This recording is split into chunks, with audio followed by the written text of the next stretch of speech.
would you like it to change? If you had that awful feeling, what would you like the world to do so you could feel better? I think I would want the world to work with me to make my life easier so I can achieve the goal. Wow. So, okay, you don't need to go to the other tables. Yes, you do. But thank you. That really talks about. Yeah. I felt frustrated and confused why I couldn't do it. Could you do it? No, I was confused why I couldn't do it. Yeah, and that is. That's often the way that people with a lot of the hidden disability areas feel. You imagine that there in your radio surgery, whatever, trying to explain it, and you're going to get that. How do you get what someone else is thinking, feeling, trying to do?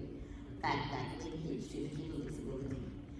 And if we wanted to be better, what could we do? Trying to understand their disability. Yeah, and we need to get there.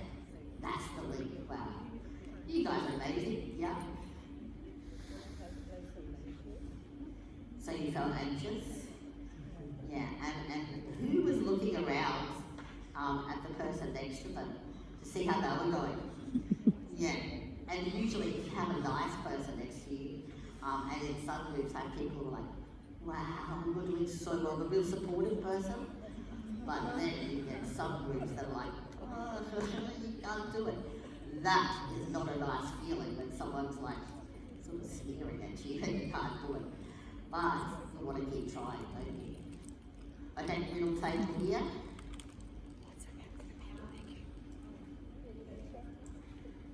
Hey, what was that?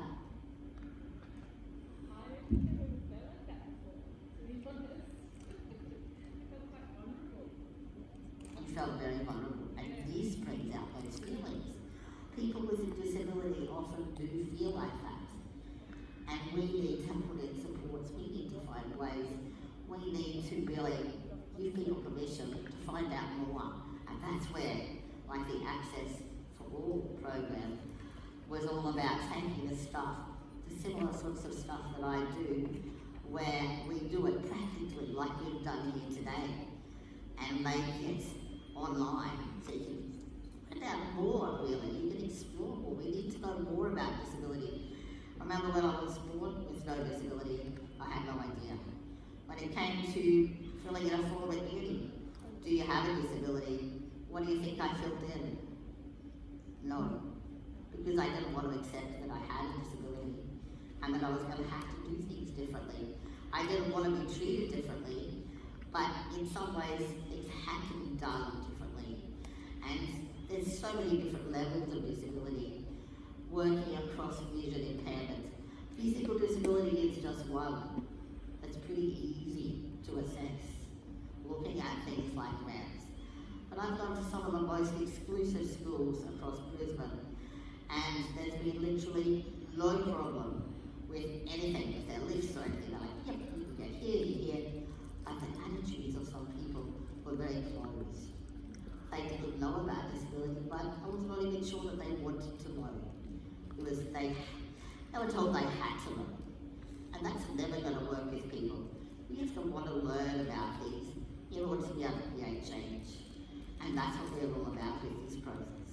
I go to some of the most distant bush schools that have no access, but the actual desire to learn and find out about disability is so there. They're so eager, and that's an amazing chance to tell people and help them to learn about the person that they're working with, alongside of, in their community. And that's what we are here today for. To say, it's fine, we want you to ask questions, we want you to learn more, and we want to be able to share more with you. So I'm going to hand over to Dinesh now. Dinesh. Thank you. Sorry, I missed the